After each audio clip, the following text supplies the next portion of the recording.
Tirana po kalon në fazën e dytë të bumit të saj.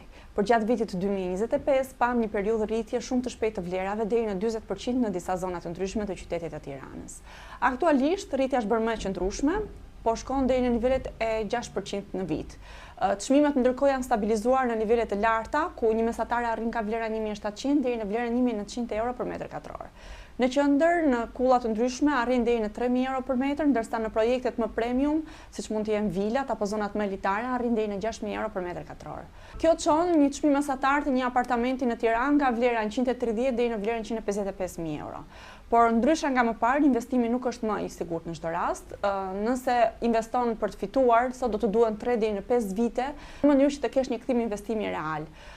Gjithashtu në të njëjtën kohë projektet e mëdha dhe ndërtimet e reja po ndryshojnë strukturën e qytetit. Me kulla dhe zhvillime mikse ku futet pjesa komerciale dhe e banimit, Tirana po kthehet gjithnjë më vertikale.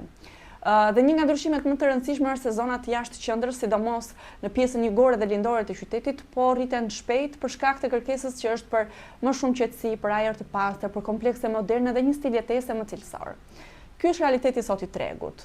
Po ti si mendon, ku po shkon qyteti jon?